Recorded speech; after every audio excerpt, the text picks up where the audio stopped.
Hi hello வணக்கம், welcome to பிரிஸ் vlogs and டென்டிஸ் கிச்சன். இன்றைக்கி நம்ம பார்க்க போகிற recipe no fry fried ice cream.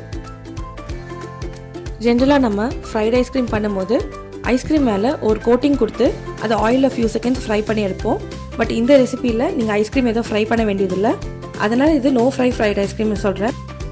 So இன்னொரு எபிசோடில் டீப் ஃப்ரைட் ஐஸ்கிரீம் எப்படி பண்ணுவாங்கன்னு நான் சொல்கிறேன். இப்போ இந்த ரெசிபி எப்படி செய்யுதுன்னு பார்க்கலாம்.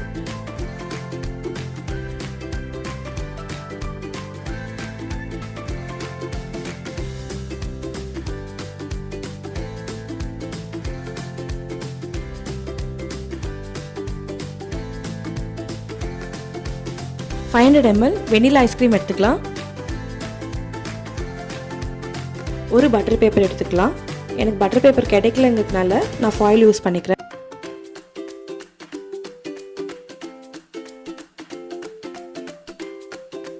இப்போ ஐஸ்கிரீமை ஸ்கூப் பண்ணி எடுத்து இந்த பேப்பரில் ஆட் பண்ணி ஃப்ரீசரில் ஒரு ½ அன் ஹவருக்கு வச்சிடலாம். இப்போ ஒரு கப் கார்ன்ஃப்ளேக்ஸை மிக்சர் ஜாரில் ஆட் பண்ணிக்கலாம்.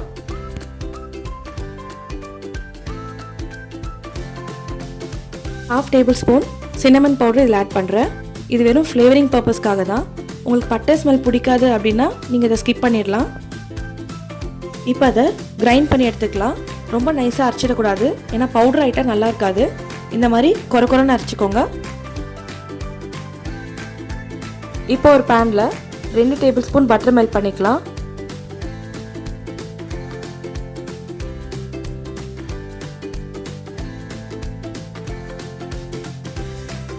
பட்டர் மெல்ட் ஆனதும் நம்ம க்ரஷ் பண்ணி வச்சிருந்த கார்ன்ஃப்ளேக்ஸை இதில் ஆட் பண்ணிக்கலாம்.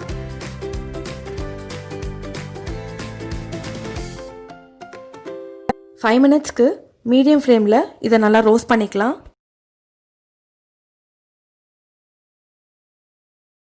இப்படி கோல்டன் கலராக சேஞ்ச் ஆகிற வரைக்கும் நம்ம அதை ரோஸ்ட் பண்ணிக்கலாம். இப்போ அடுப்பை ஆஃப் பண்ணிடலாம்.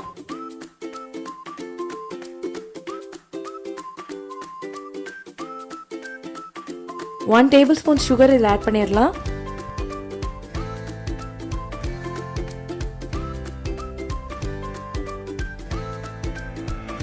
இப்போ இதை நல்லா மிக்ஸ் பண்ணிடலாம்.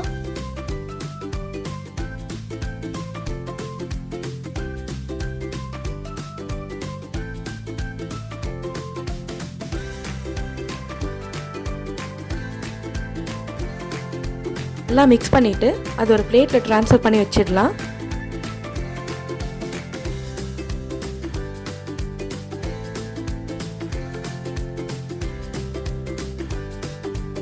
இப்போ ஃப்ரீசரில் இருக்க ஐஸ்கிரீமை இந்த மிக்சரில் ஆட் பண்ணி ஈவனாக எல்லா சைடும் இப்படி கோட் பண்ணிடலாம்.